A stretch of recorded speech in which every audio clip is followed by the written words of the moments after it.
Olivier Bossard, Arnaud Herman, le plus grand fan, je crois, de Bernard Mendy ici. Ah oui, l'un de ses plus grands fans. Le fan club, quoi. C'est vous, président du fan club J'aurais pu Bernard en Mendy. ouvrir un à l'époque. Eric Huette également, vous n'êtes pas fan club, vous, de Pierre Boubi Si, fan club. Lui, c'est pas pour le football, je vous le dis. Grand moment dans l'équipe foot, vous le savez, on va accueillir Kevin Nieto, donc c'est l'heure du jingle. Attention, là, je le fais pas. Ah bah voilà, jingle. Bah tant pis. Top, non. On va brûler. Non, brûler. on le refait. Non, Kevin, on va le refaire. Kevin. Tu veux que je ressorte? Non, après, ressortez, Kevin. Ressortez, Kevin. Pas du tout. Non, ils ont Ça sera coupé au Mais montage. oui, j'en grillais, c'est mon moment, c'est le moment que la France attend et vous me grillez. Non, mais en plus, j'allais dire que je vais pas le faire en chantant parce qu'il me fait un petit peu peur là aujourd'hui. Donc j'allais dire c'est Claire et Nieto, en mode un petit peu suspicieux. Voilà. Ouais, pas mal. Ça On n'avait rien raté en fait. Allez, c'est bon. Ah ouais, non, mais On l'a refait. Donc vous aimez juste que je marche, quoi. vous voulez pas le refaire mieux, Virginie? Vous voulez pas le refaire mieux? Non, On n'aura pas mieux. Bon, ok. Ça va, Kevin? Ça va, hein? Bon. Vous m'avez annoncé comme un Ah bah oui, mauvais augure. vous nous avez fait rêver jusqu'à maintenant et là je crois que vous allez nous faire flipper un petit peu. J-3 avant France-Angleterre, donc on prépare, vous nous avez montré différents duels, hein. On a eu le Mbappé-Walker bien sûr, Bellingham dont vous nous avez parlé, et là vous allez parler de la puissance offensive de l'Angleterre, notamment sur le côté gauche. Notamment sur le côté gauche anglais, parce que je vous apprends rien, mais le gros doute côté français, c'est notamment le poste d'arrière droit. Du côté anglais, dans les médias, ça plaisantait parce que les Anglais ont 3 arrière droits pour contrer Mbappé. Nous, on n'en a même pas un, puisque Pavard n'est plus titulaire. Koundé, c'est pas non plus l'assurance tout risque, même si c'est pas catastrophique. On va regarder des stats qui sont déjà apparues. Il l'a dit lui-même après le match contre le Danemark. Il doit encore progresser sur les pertes de balles faciles. Et sur les 2 matchs où il est titulaire, il perd 17 et 9 ballons. Et à chaque fois, en fait, c'est tout simplement le pire total chez un défenseur des Bleus. En fait, il manque un peu de repères, des petits problèmes de placement, notamment la gestion de la profondeur. Donc, il y a une interrogation là-dessus. Et justement, on va regarder Guy Stéphane en conférence de presse. Hier, il était interrogé sur les attaquants anglais et leur vitesse. C'est une équipe qui a aussi beaucoup d'arguments sur le plan offensif. Et comme beaucoup de très bonnes équipes de cette Coupe du Monde, des joueurs qui vont très vite sur les côtés. Je pense à Foden, je pense à Rashford, je pense à Sterling et d'autres qui vont très vite sur les côtés.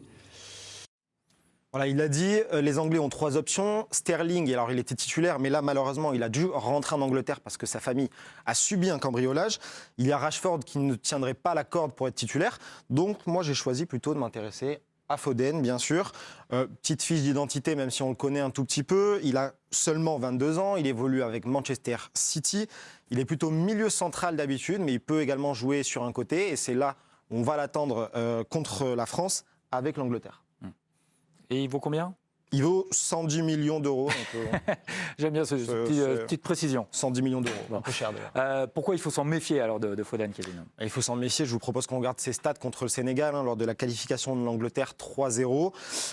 1 but, 2 passes décisives, 3 passes clés. C'est les passes qui permettent directement un tir. 80% de passes réussies. C'est le plus jeune joueur à réussir 2 passes décisives dans un match à élimination directe en Coupe du Monde depuis un certain Ronaldo, en 98. Donc ça vous pose un peu le phénomène.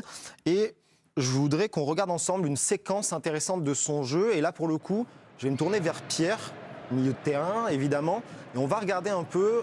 J'aime bien cette action parce que ça montre un peu les qualités de Foden. Vous voyez son placement. Il vient fermer une solution au pressing ici. Donc il partit plutôt pas mal. Et là, vous allez le voir, il va prendre l'information derrière lui à 2 reprises. Le placement est très intéressant. Et puisqu'il a anticipé, une touche de balle. Et là, il va pouvoir partir très très vite. Alors malheureusement, ça va aller plutôt à gauche. Mais tout ce qu'il a fait est plutôt intéressant. Pierre, tu en pensais quoi de ce joueur et ses qualités au milieu de terrain, plus qu'à gauche même? De toute façon, c'est un joueur qui, dans les petits espaces, rayonne, que ce soit sur les côtés ou même dans l'axe. Après, il a un atout physique, c'est qu'il a un coup de rein. Au-delà de sa vision du jeu, il a un coup de rein sur 5 mètres et une façon de manier le ballon qui est ultra rapide. Donc c'est super compliqué de savoir où est-ce qu'il va, s'il va à droite, s'il va à gauche. C'est pas forcément en faisant des feintes, mais il peut jouer à tous les endroits d'un terrain de football. Et d'ailleurs, tu n'es pas tout seul à le penser. On a eu Gary Neville hier qui a dit quelque chose d'intéressant à son sujet. On va le voir. L'ancien international anglais nous disait « Certains disent Certains disent qu'il est bon grâce à ceux avec qui il joue. Non, vous ne jouez pas dans les équipes de Guardiola si vous n'êtes pas exceptionnel. Sinon, il vous laisse tomber. Il s'est débarrassé de Sané, de Sterling.